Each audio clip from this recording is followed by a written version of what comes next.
In the Mix is presented by Pika's Cafe Guam, located in the Star Building in Upper Tumon. Eat local, buy local, support local.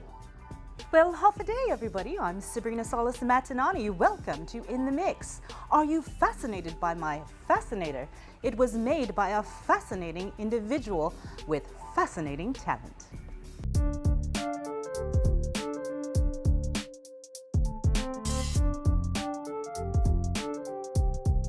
Whether it's a gala, church function, wedding, or pageant, you've probably seen the work of Adrian Diaz, Guam's very own design on a dime diva.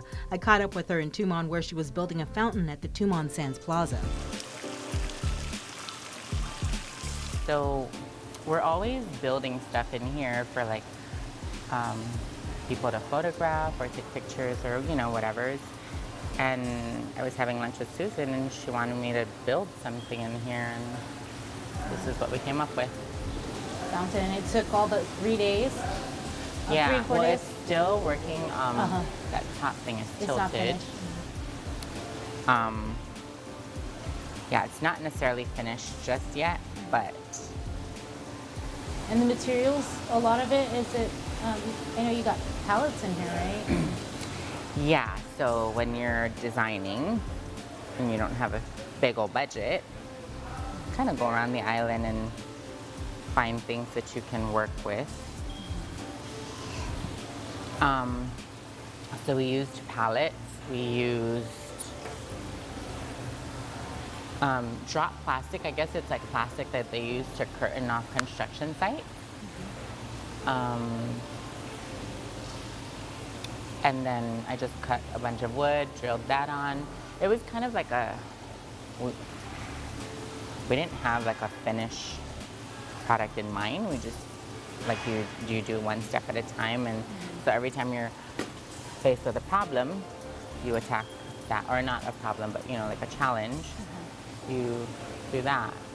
Adrian has been turning scraps into sculptures, trash into treasures, creating works of art since she was a child.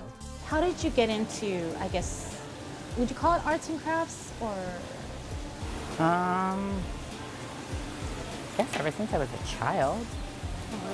Yeah. My dad, I have 4 brothers.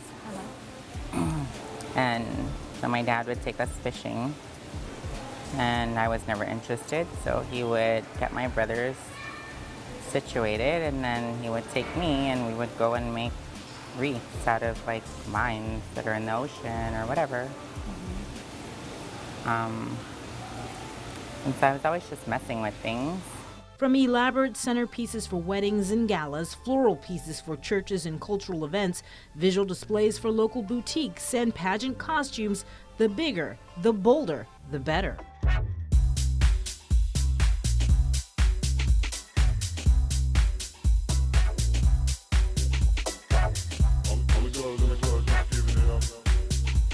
I joined this pageant in Seattle recently, and I made this huge costume that was like way too big, and I honestly thought that I was gonna like flip over. Like, it was this huge round thing with like the Guam seal plus the CNMI like latte stone and the star, and it was so huge, and I never tested it out.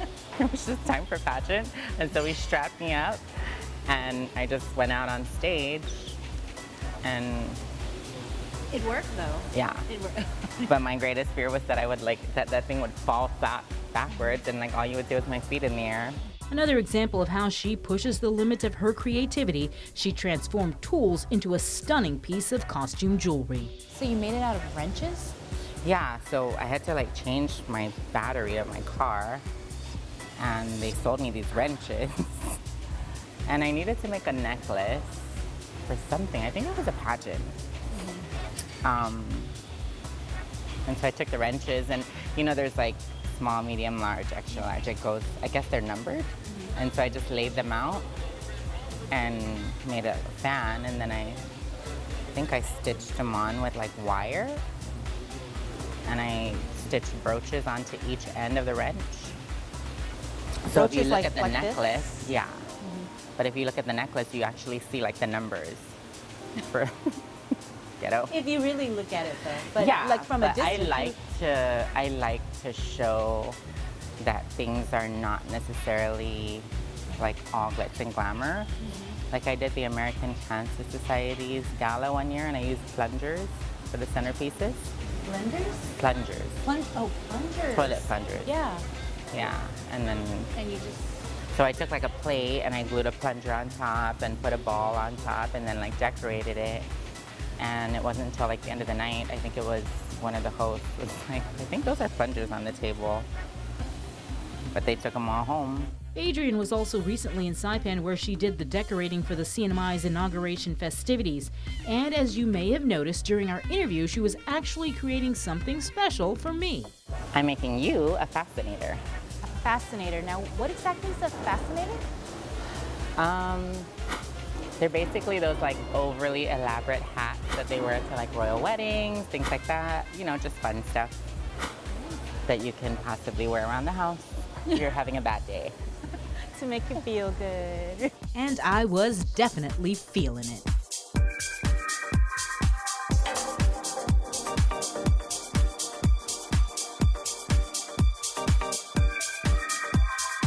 As for what's in store for the future, Adrian is working with local fashion designer John Cortez to produce modern-day mestizas. I think we should more so be wearing it on Fridays or to like galas and stuff like that, you know. I think we should be as proud of our mestizas as the Japanese are of their kimonos, or, you know, it's our culture, so I think we need to wear it more often, but maybe we just need to give it a little bit of like a facelift so that people are proud to wear it. I told you, she is awesome. Thank you, Adrian. I love my fascinator and I feel fabulous. Stay tuned, we're back with more after the break.